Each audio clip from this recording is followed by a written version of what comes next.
ಮತ್ತೊಂದು ಕಡೆ ವಕ್ಫ್ ವಿಚಾರಕ್ಕೆ ಸಂಬಂಧಪಟ್ಟಂತೆ ಕಾಂಗ್ರೆಸ್ ಸರ್ಕಾರದ ವಿರುದ್ಧ ವಿರೋಧ ಪಕ್ಷ ಬಿಜೆಪಿ ಬೀದಿಗಿಳಿದು ಪ್ರತಿಭಟನೆಯನ್ನ ನಡೆಸ್ತಾ ಇದೆ. ರಾಜ್ಯದ ವಿವಿಧ ಭಾಗಗಳಲ್ಲಿ ಬಿಜೆಪಿಯ ನಾಯಕರು ಕಾರ್ಯಕರ್ತರು ವಕ್ಫ್ ವಿಚಾರಕ್ಕೆ ಸಂಬಂಧಪಟ್ಟಂತೆ ಕಾಂಗ್ರೆಸ್ನ ವಿರುದ್ಧ ರಣಕಹಳೆಯನ್ನ ಮೊಳಗಿಸಿದ್ದಾರೆ. ಬೆಂಗಳೂರು, ಮಂಗಳೂರು, ರಾಯಚೂರು, ಕೊಪ್ಪಳ ಸೇರಿದಂತೆ ರಾಜ್ಯಾದ್ಯಂತ ಪ್ರತಿಭಟನೆಯನ್ನ ನಡೆಸಲಾಗ್ತಾ ಇದೆ. ವಿಜಯಪುರ, ಮೈಸೂರು ಭಾಗದಲ್ಲೂ ಕೂಡ ಪ್ರತಿಭಟನೆ ಜೋರಾಗಿ ನಡೀತಾ ಇದೆ. ನಮ್ಮ ಭೂಮಿ ನಮ್ಮ ಹಕ್ಕು ಹೆಸರಲ್ಲಿ ಬಿಜೆಪಿ ಹೋರಾಟವನ್ನ ಮಾಡ್ತಾ ಇದೆ.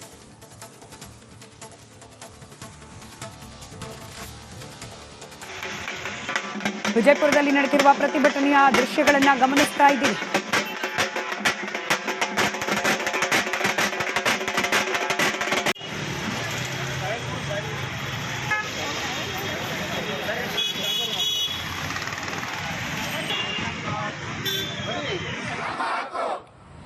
ಬೋಲೋ ಭಾರತ್ ಮಾತಾ ಕಿ ಜೈ ಅದನ್ನು ಎಚ್ಚೆತ್ತುಕೊಳ್ಬೇಕಾಗಿರುವಂತಹ ಸಂಗತಿ ಇದೆ. ಆ ಹಿನ್ನೆಲೆಯಲ್ಲಿ ಈ ದೇಶದ ಹೆಮ್ಮೆಯ ಪ್ರಧಾನಮಂತ್ರಿಗಳಾದ ಇನ್ಫ್ಯಾಕ್ಟ್ ವಿಜಯಪುರದಿಂದ ಪ್ರಾರಂಭವಾಯಿತು ವಕ್ಫ್ನ ಗೊಂದಲ. ರಾಜ್ಯಾದ್ಯಂತ ರೈತರು ಹಾಗೆ ವಿವಿಧ ಸಮುದಾಯಗಳ ಧಾರ್ಮಿಕ ಕೇಂದ್ರಗಳ ಭೂಮಿ ಕೂಡ ವಕ್ಫ್ನ ಭೂಮಿ ಅಂತ ಹೇಳಿ ನೋಟಿಸ್ ಬಂದ ಹಿನ್ನೆಲೆಯಲ್ಲಿ ರಾಜ್ಯಾದ್ಯಂತ ಅಲ್ಲಲ್ಲಿ ಚಿಕ್ಕ ಪುಟ್ಟ ಪ್ರತಿಭಟನೆಗಳು ನಡೀತಾ ಇತ್ತು. ಅದರಲ್ಲೂ ಬಿಜೆಪಿ ಘಟಕದಿಂದಲೇ ಬೇರೆ ಬೇರೆ ಸಂದರ್ಭದಲ್ಲಿ ಪ್ರತಿಭಟನೆಗಳು ನಡೆದಿದ್ವು. ಇವತ್ತು ಎಲ್ಲವನ್ನ ಒಟ್ಟುಗೂಡಿಸಿ ಪ್ರತಿಭಟನೆಯನ್ನ ಮಾಡುವ ನಿರ್ಧಾರವನ್ನ ಬಿಜೆಪಿ ಘಟಕ ಮಾಡಿಕೊಂಡಿತ್ತು. ವಿಜಯಪುರದ ದೃಶ್ಯವನ್ನ ಗಮನಿಸಿದ ನಂತರ ಇದೀಗ ಬಾಗಲಕೋಟೆ ಜಿಲ್ಲೆಯಲ್ಲಿ ಬಿಜೆಪಿಯ ಪ್ರೊಟೆಸ್ಟ್ ಸಂದರ್ಭದಲ್ಲಿ ಅಲ್ಲೇನೆ ಬಣ ಬಡದಾಟ ಆಗೋಗಿದೆ. ಬಾಗಲಕೋಟೆಯ ಬಿಜೆಪಿ ಕಚೇರಿ ಮುಂದೆನೆ ಬಿಜೆಪಿ ಕಾರ್ಯಕರ್ತರ ನಡುವೆನೆ ಒಂದು ಚಿಕ್ಕ ಸಂಘರ್ಷ ಆಗೋಗಿದೆ. ಮತ್ತೊಂದು ಕಡೆ ಕೋಲಾರದಲ್ಲಿ ಪ್ರತಿಭಟನೆ ನಡೆಸಲಾಗ್ತಾ ಇದೆ. ಆ ದೃಶ್ಯವನ್ನ ಕೂಡ ನೀವು ಗಮನಿಸ್ತಾ ಇದ್ದೀರಿ. ಕೋಲಾರದಲ್ಲಿ ಬಿಜೆಪಿ ಕಾರ್ಯಕರ್ತರು ಹಾಗೆ ಸ್ಥಳೀಯ ಮಟ್ಟದ ನಾಯಕರು ಸರ್ಕಾರದ ವಿರುದ್ಧ ಧಿಕ್ಕಾರವನ್ನ ಕೂಗ್ತಾ ವಕ್ಫ್ ವಿಚಾರಕ್ಕೆ ಸಂಬಂಧಪಟ್ಟ ಪ್ರತಿಭಟನೆಯನ್ನ ಮುನ್ನಡೆಸಿಕೊಂಡು ಹೋಗ್ತಾ ಇದ್ದಾರೆ. ಇತ್ತ ರಾಮನಗರದಲ್ಲೂ ಕೂಡ ಪ್ರತಿಭಟನೆ ಜೋರಾಗಿ ನಡೆದಿದೆ. ಬಿಜೆಪಿ ಕಾರ್ಯಕರ್ತರು ರಸ್ತೆಯಲ್ಲಿ ಕುಳಿತು ಧಿಕ್ಕಾರ ಕೂಗುವ ಮೂಲಕ ವಕ್ಫ್ ವಿಚಾರದಲ್ಲಿ ರಾಜ್ಯ ಸರ್ಕಾರದ ನಿಲುವನ್ನ ಖಂಡಿಸಿ ಪ್ರತಿಭಟನೆಯನ್ನ ಮಾಡಿದ್ದಾರೆ. ರಾಮನಗರದ ದೃಶ್ಯವನ್ನ ಗಮನಿಸ್ತಾ ಇದ್ದೀರಿ.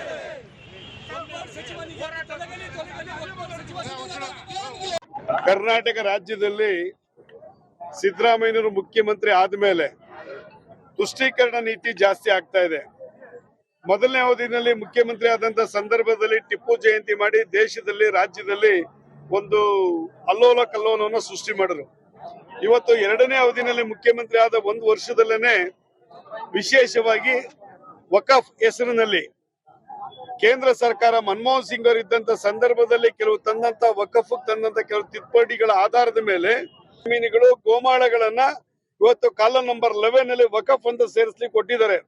ಆದ್ರೆ ಇದ್ರದ್ದು ಗಲಾಟೆ ಪ್ರಾರಂಭ ಆದ್ಮೇಲೆ ರೈತರು ಬೀದಿಗಿಳಿದ್ಮೇಲೆ ಎಲ್ಲಾ ನೋಟಿಸನ್ನು ವಾಪಸ್ ತೆಗಿಲಿಕ್ಕೆ ಹೇಳಿದೀನಿ ಅಂತ ಸುಳ್ಳು ಹೇಳ್ತಾ ಇದ್ರೆ. ಕಾಲಂ ನಂಬರ್ 11 ನಲ್ಲಿ ರೈತರ ಹೆಸರು ಹಾಕ್ಲಿಕ್ಕೆ ಹೇಳಿದೀನಿ ಅಂತ ಹೇಳ್ತಾರೆ. ಇದು ನಮ್ಮ ಮುಖ್ಯ ಅಲ್ಲ, ನಮಗೆ ಬೇಕಾಗಿರ್ತಕ್ಕಂಥದ್ದು 1975ರಲ್ಲಿ ಕರ್ನಾಟಕ ರಾಜ್ಯದ ವಕ್ಫ್ ಬೋರ್ಡ್ ಅನೌನ್ಸ್ ಮಾಡಿರ್ತಕ್ಕಂಥ ಗೆಜೆಟ್ ನೋಟಿಫಿಕೇಶನ್ ಏನಿದೆ,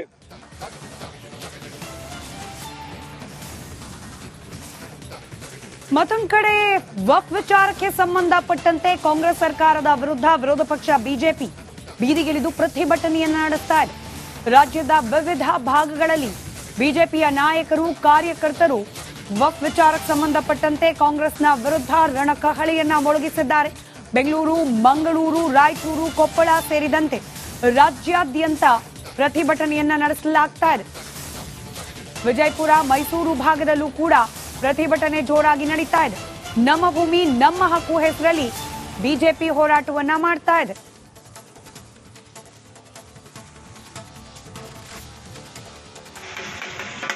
ವಿಜಯಪುರದಲ್ಲಿ ನಡೆದಿರುವ ಪ್ರತಿಭಟನೆಯ ದೃಶ್ಯಗಳನ್ನ ಗಮನಿಸ್ತಾ ಇದ್ದೀವಿ.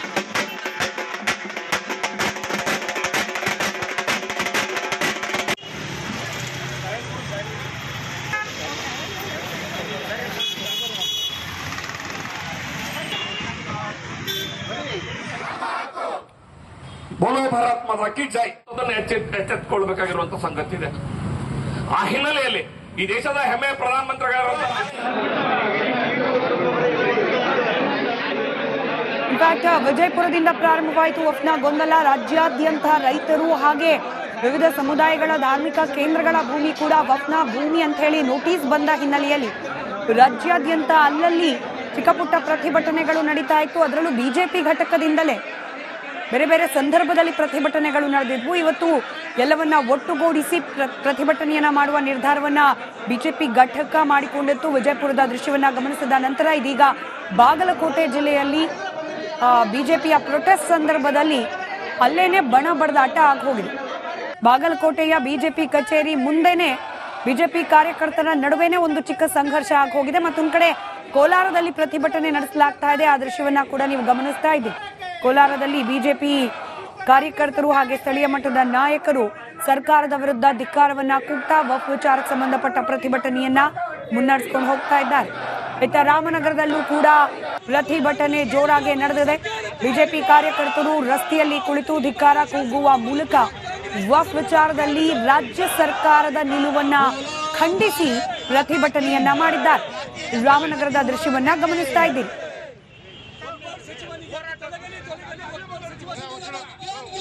ಕರ್ನಾಟಕ ರಾಜ್ಯದಲ್ಲಿ ಸಿದ್ದರಾಮಯ್ಯನವರು ಮುಖ್ಯಮಂತ್ರಿ ಆದ್ಮೇಲೆ ತುಷ್ಟೀಕರಣ ನೀತಿ ಜಾಸ್ತಿ ಆಗ್ತಾ ಇದೆ.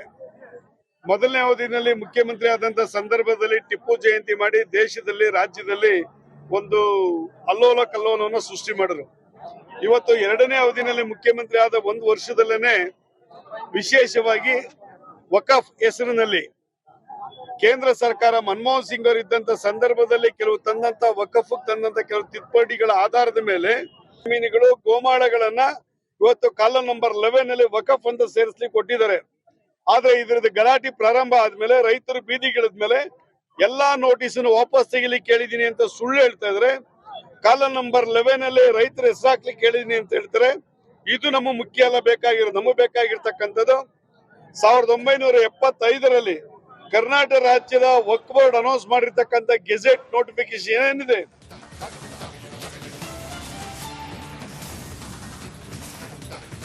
ಮತ್ತೊಂದು ಕಡೆ ವಕ್ಫ್ ವಿಚಾರಕ್ಕೆ ಸಂಬಂಧಪಟ್ಟಂತೆ ಕಾಂಗ್ರೆಸ್ ಸರ್ಕಾರದ ವಿರುದ್ಧ ವಿರೋಧ ಪಕ್ಷ ಬಿಜೆಪಿ ಬೀದಿಗಿಳಿದು ಪ್ರತಿಭಟನೆಯನ್ನ ನಡೆಸ್ತಾ ಇದೆ. ರಾಜ್ಯದ ವಿವಿಧ ಭಾಗಗಳಲ್ಲಿ ಬಿಜೆಪಿಯ ನಾಯಕರು ಕಾರ್ಯಕರ್ತರು ವಕ್ಫ್ ವಿಚಾರಕ್ಕೆ ಸಂಬಂಧಪಟ್ಟಂತೆ ಕಾಂಗ್ರೆಸ್ನ ವಿರುದ್ಧ ರಣಕಹಳೆಯನ್ನ ಮೊಳಗಿಸಿದ್ದಾರೆ. ಬೆಂಗಳೂರು, ಮಂಗಳೂರು, ರಾಯಚೂರು, ಕೊಪ್ಪಳ ಸೇರಿದಂತೆ ರಾಜ್ಯಾದ್ಯಂತ ಪ್ರತಿಭಟನೆಯನ್ನ ನಡೆಸಲಾಗ್ತಾ ಇದೆ. ವಿಜಯಪುರ, ಮೈಸೂರು ಭಾಗದಲ್ಲೂ ಕೂಡ ಪ್ರತಿಭಟನೆ ಜೋರಾಗಿ ನಡೀತಾ ಇದೆ. ನಮ್ಮ ಭೂಮಿ ನಮ್ಮ ಹಕ್ಕು ಹೆಸರಲ್ಲಿ ಬಿಜೆಪಿ ಹೋರಾಟವನ್ನ ಮಾಡ್ತಾ ಇದೆ.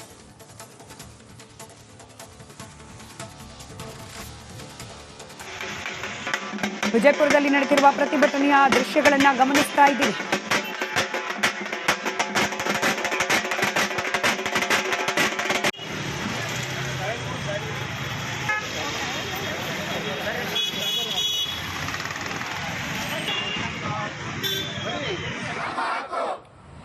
ಬೋಲೋ ಭಾರತ್ ಮಾತಾ ಕಿ ಜೈ ಅದನ್ನು ಎಚ್ಚೆತ್ತುಕೊಳ್ಬೇಕಾಗಿರುವಂತ ಸಂಗತಿ ಇದೆ. ಆ ಹಿನ್ನೆಲೆಯಲ್ಲಿ ಈ ದೇಶದ ಹೆಮ್ಮೆಯ ಪ್ರಧಾನಮಂತ್ರಿಗಳಾದ